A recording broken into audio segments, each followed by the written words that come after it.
Video शुरू करने से पहले कमेंट बॉक्स में लिखे नमो बुद्धाय। चलिए आज की यह वीडियो शुरू करते हैं। एक गुरु का शिष्य बहुत बातूनी था। वह हर समय बातें करता रहता था, दिन भर इधर उधर की बातें करता रहता था और आश्रम के अन्य शिष्यों को सुनाता, उन शिष्यों को गालियां देता है और वह उन शिष्यों से गपशप भी करता और दूसरों के साथ अच्छा व्यवहार करने की कोशिश करता है। अपने मुंह से अपनी प्रशंसा करता रहता है और हमेशा अपने आप को गुरु के सामने सबसे बुद्धिमान और सिद्ध शिष्य साबित करने की कोशिश करता है। अपने को सभी शिष्यों से अलग और श्रेष्ठ मानता। उसने कहा कि मैं एक अमीर परिवार का लड़का हूं। अगर मैं चाहता तो एक आरामदायक और शानदार जीवन जी सकता था, लेकिन मैं वह सब छोड़कर यहां आया क्योंकि मुझे सच्चाई की तलाश है। मैं खुद को जानना चाहता हूं, मैं जीवन को जानना चाहता हूं, इसलिए मेरा यज्ञ सबसे बड़ा है। एक दिन गुरुजी ने सभी शिष्यों को आश्रम में बुलाया और कहा कि आप सभी को अगले 1 महीने तक कुछ संकल्प लेना है। इससे आपका संकल्प मजबूत होगा और आप में आत्मबल का संचार होगा। आप सभी अपनी क्षमता के अनुसार कोई भी संकल्प ले सकते हैं और 1 महीने के पहले आप में से जो कोई भी अपने संकल्प को भंग करता है, वह अपनी पुरानी दिनचर्या में वापस चला जाएगा। सभी शिष्यों ने अपनी शक्ति के अनुसार बड़े या छोटे संकल्प लिए और गुरु को अपना संकल्प बताकर वहां से चले गए। लेकिन बातूनी शिष्य अपने को सबसे अलग और बड़ा दिखाना चाहता था। तभी वह गुरु की झोंपड़ी में पहुंचा और बोला कि मुझे कोई छोटा संकल्प नहीं करना है, बल्कि अपने जैसा कोई बड़ा और महान संकल्प करना है। कृपया बताएं कि मैं कौन सा संकल्प लूं। उस बातूनी शिष्य की बात सुनकर गुरु मुस्कुरा दिए और कहा, क्या तुम मेरे द्वारा दिए गए संकल्प को पूरा कर पाओगे? क्या तुम्हारे लिए उसे पूरा करना संभव होगा? नहीं, यह तुम्हारे लिए संभव नहीं है। तुम इसे पूरा नहीं कर सकते तो अपना संकल्प खुद खोजो। शिष्य ने कहा, नहीं गुरु, मैं पूरा करूंगा। आप मुझे जो भी संकल्प दें, आप कृपया मुझे बताएं। गुरु ने कहा, ठीक है, फिर आप अगले महीने चुप रहेंगे, मुंह से एक शब्द भी नहीं निकलेगा। वह आपका संकल्प है। शिष्य ने कहा, गुरुजी, क्या यह संकल्प है? यह बहुत आसान है, केवल 1 महीने के लिए चुप रहना है। मुझे एक बड़ा संकल्प दें जो मेरे श्रेय के योग्य है, जिसे पूरा करने में मुझे परेशानी हो। गुरु ने कहा, पहले आप इस संकल्प को पूरा करें। शिष्य ने गुरु की आज्ञा का पालन किया। वह उसी समय चुप हो गया और मुड़ा और झोंपड़ी से बाहर चला गया। उसे चुप रहना बहुत आसान लगा। उसने किसी तरह चुपचाप एक दिन बिताया, लेकिन दूसरे दिन से उसके मन में न बोलने का बोझ बढ़ने लगा। तीसरे दिन उन्हें भारीपन महसूस होने लगा और चौथे दिन एक अजीब सी बेचैनी होने लगी। क्योंकि आश्रम के सभी शिष्य आपस में बात कर रहे थे, वह भी उनके सामने अपना पक्ष रखना चाहता था और उनकी बात बंद करना चाहता था। लेकिन उसका संकल्प उसके रास्ते में आ खड़ा हुआ, इसलिए वह सारा दिन केवल मुंह और आंखें ही बनाता रहा। ऐसे ही कुछ दिन और बीत गए और शिष्य बीमार पड़ गया। उसका सिर फटने वाला था, खाने पीने का भी मन नहीं करता था। वह बस बोलना चाहता था। वह गुरुजी के पास गया और उनके सामने बैठ गया और उन्हें लिख कर कहा, गुरुजी, मुझे बोलना है, बिना कहे मुझे सांस नहीं आ रही है। मेरा दम घुट रहा है। मैं अंदर से पागल हो रहा हूं। मैं क्या कर सकता हूं? क्या मुझे अपने संकल्प तोड़ देना चाहिए? गुरुजी यह पढ़कर मुस्कुराए और कहा कि संकल्प तो टूटने के लिए होते हैं, लेकिन जो व्रत को पूरा करता है वही अपने भीतर की शक्ति को बढ़ा सकता है, और जो अपनी आंतरिक शक्ति को बढ़ा लेता है वही जीवन के पथ पर आगे बढ़ता है। बुद्धि और जागृति संकल्प लेना आपके हाथ में था और उसे तोड़ना आपके ऊपर है। आपके अनेक सह शिष्य संकल्प तोड़कर अपनी दिनचर्या में लौट आए हैं। अगर आप ऐसा नहीं कर पा रहे हैं तो आप अपने संकल्प को तोड़ भी सकते हैं और अपनी पुरानी दिनचर्या में वापस जा सकते हैं। लेकिन याद रहे, अगर आज आप इस छोटे से संकल्प को संभाल नहीं पा रहे हैं तो बाकी जिंदगी कैसे संभालेंगे? मुझे शक है। बाकी फैसला पूरी तरह तुम्हारे हाथ में है गुरुजी। इतनी बात कहकर वहां से चले जाते हैं और वह शिष्य खुद को अपनी झोपड़ी में बंद कर लेता है। वह कभी कभी झोपड़ी से बाहर आ जाता, केवल अपने आवश्यक कार्यों के लिए। बाकी समय वह कुटिया के अंदर ही बैठा रहता था। 15 दिन बीत चुके थे और आश्रम के सभी छात्रों का संकल्प लगभग टूट चुका था।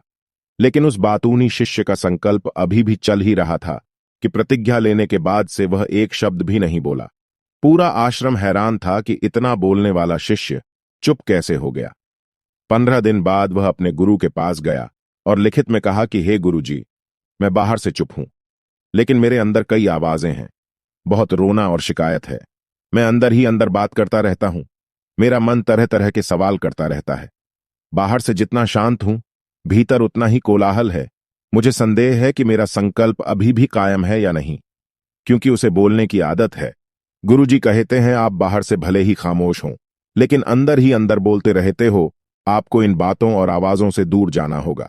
शिष्य गुरु को प्रणाम करके चला जाता है और भोर होते ही वह अपनी कुटिया छोड़कर जंगल में चला जाता है। कई दिन बीत जाते हैं और संकल्प का समय भी पूरा हो जाता है, पर वह शिष्य वापस नहीं आता। आश्रम में सभी को डर था कि जंगली जानवरों ने उसे खा लिया है। इस दौरान लोगों ने उसे खोजने का काफी प्रयास किया, लेकिन वह कहीं नहीं मिला। गुरु के सभी शिष्यों ने स्वीकार किया था कि जंगली जानवरों ने उन्हें अपना शिकार बनाया है, लेकिन गुरुजी को ऐसा नहीं लगा। एक दिन आश्रम का एक शिष्य गुरु के पास आया और बोला, गुरुजी, बातूनी शिष्य को क्या हुआ? जानवरों ने उसे मार डाला होगा। गुरु ने कहा, हो सकता है जानवरों ने उसका शिकार किया हो, लेकिन उसके न लौटने का कोई और कारण हो सकता है। हो सकता है कि वह जिस चीज के लिए वहां गया था वह मिल गया हो। शिष्य ने पूछा कि क्या ज्यादा बोलना हानिकारक है? गुरु ने कहा, यह भी मानव जीवन के कई दुखों में से एक है कि वो कभी चुप नहीं रह सकता, वो हमेशा कुछ ना कुछ कहता रहता है। हमारा आधे से ज्यादा दुख हमारे अकेले बोलने से होता है। ज्यादातर परिवारों के झगड़े की वजह हमारी बेवजह की बातें होती हैं। हम में से कोई भी चुप नहीं रहना चाहता। हम सिर्फ सामने वालों से कहना चाहते हैं जो कुछ भी हमारे मन में है। हम उसे समझाना चाहते हैं कि आप गलत हैं और मैं सही। यह कहां तक उचित है, क्योंकि दूसरा भी वही कर रहा है। और इस तरह सब एक दूसरे को कुछ ना कुछ सुनाते रहते हैं और समय के साथ साथ उन्हीं बातों की परतें गिनते रहते हैं, और इस तरह सुनने सुनाने का यह काम जीवन भर चलता रहता है। लेकिन इस अज्ञानता में हम अपना समय, अपना जीवन, अपनी समझ और सबसे महत्वपूर्ण वह अनमोल क्षण खो देते हैं जिसे जिया जा सकता है, जिसका अनुभव किया जा सकता है, जिसमें आनंद पाया जा सकता है। लेकिन बदले में हमें क्या मिलता है? कुछ भी नहीं। सब व्यर्थ जाता है। हम इस पागलपन में कहां खो चुके हैं? केवल कुछ लोगों को पता चलता है, बाकी लोगों को उनके आने का पता नहीं है, जैसे उन्हें उनके जाने का पता नहीं है। शिष्य ने कहा, फिर क्या इसका समाधान है?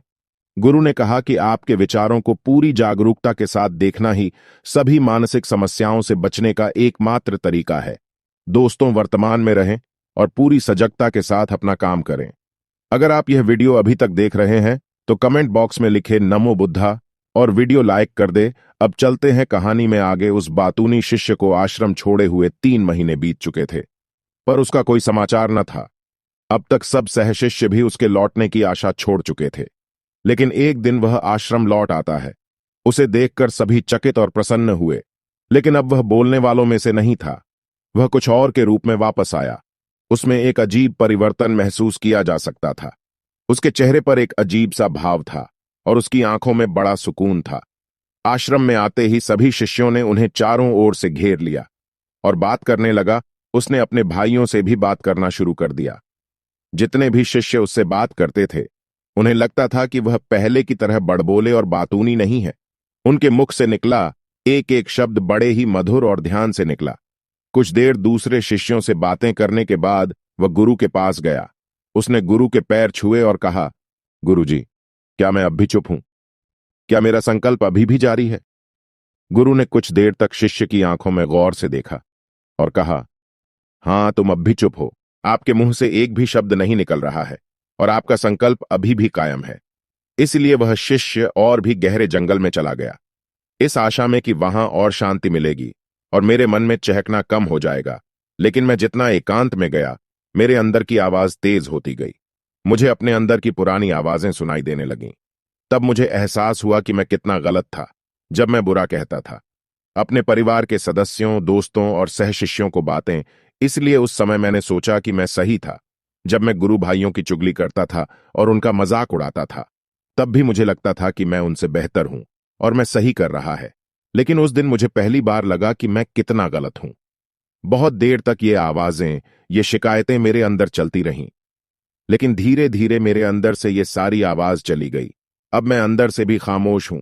उस घने जंगल में बाहर से बोलने वाला कोई नहीं था और भीतर कोई आवाज नहीं बची थी। उस दिन पहली बार मुझे मौन का सही अर्थ समझ में आया। कितनी शांति थी मेरे आसपास। हालांकि अभी भी कुछ आवाजें थीं जो पहले आती थीं, लेकिन मैं उन्हें नहीं सुन सकता था। लेकिन अब मैं उन सभी आवाजों को स्पष्ट रूप से सुन सकता था, जो हवा की आवाज, पक्षियों के चहकने की आवाज, बहते पानी की आवाज, भौरों की गुनगुनाहट की आवाज मैंने पहली बार पूरे होश में सुनी। मैंने अपने आसपास इतनी शांति कभी महसूस नहीं की। आप पहली बार हैं जब मैंने शांति भंग करने के लिए अपने मुंह से एक शब्द निकाला है।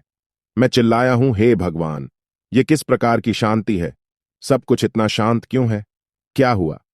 लेकिन मेरे चिल्लाने पर भी कि शांति भंग नहीं हुई। सब कुछ वैसा ही है जैसा बाहर पहले भी सन्नाटा था और अंदर भी। हे गुरु, मैंने अपने गुरु भाइयों से बात की, मैंने आपसे बात की। मैं बोल रहा हूं, मैं चल रहा हूं, मैं सब कुछ देख रहा हूं, लेकिन मैं अंदर से बिल्कुल अकेला हूं। मैं चुप हूं, भीड़ में भी हूं। मैं अकेला हूं और अंदर से अकेला हूं। मैं तब भी अकेला हूं जब मैं अपने आप में शोर मचाना चाहता हूं। अब सब कुछ दिखाई देता है, सब कुछ सुना जाता है। गुरु ने कहा, जब तक बाहर बातें करते रहेंगे, भीतर अशांति होगी। जिस दिन हम अपने भीतर की ओर मुड़ेंगे, तो हमारे मुंह से जो भी निकलेगा, हम शांत रहेंगे। दुनिया में जितनी भी बुराइयां हैं, वे ज्यादातर हमारे बोलने से ही पैदा होती हैं, क्योंकि हम चुप नहीं रहना चाहते। हम जरूरत से ज्यादा बात करते हैं।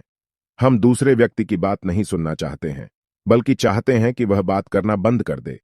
हम उसे बताना चाहते हैं कि मैं कौन हूं। हम उसे अपनी सारी क्षमताएं दिखाना चाहते हैं। बस यही हमारे जीवन का उद्देश्य रह जाता है। कभी एक दूसरे को सुनना नहीं चाहते, समझना नहीं चाहते। उन्होंने कभी चुप रहना नहीं सीखा, क्योंकि खामोश रहने से ही वो खुद को छोटा महसूस करते हैं। दुनिया के सारे युद्धों की वजह हमारी ही बोलती है।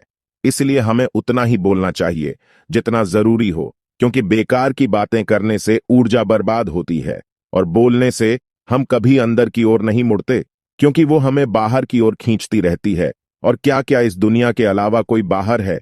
लेकिन अगर हम अपने भीतर की दुनिया की ओर मुड़ना चाहते हैं, तो इस मुंह को बंद रखना चाहिए। इसलिए जो सभी प्रबुद्ध हो गए हैं, एकांत की ओर भागा, ताकि उन्हें ज्यादा न बोलना पड़े, न ज्यादा सुनना पड़े। वे अकेले रहें और शांत रहें, ताकि वे आसानी से भीतर की यात्रा कर सकें।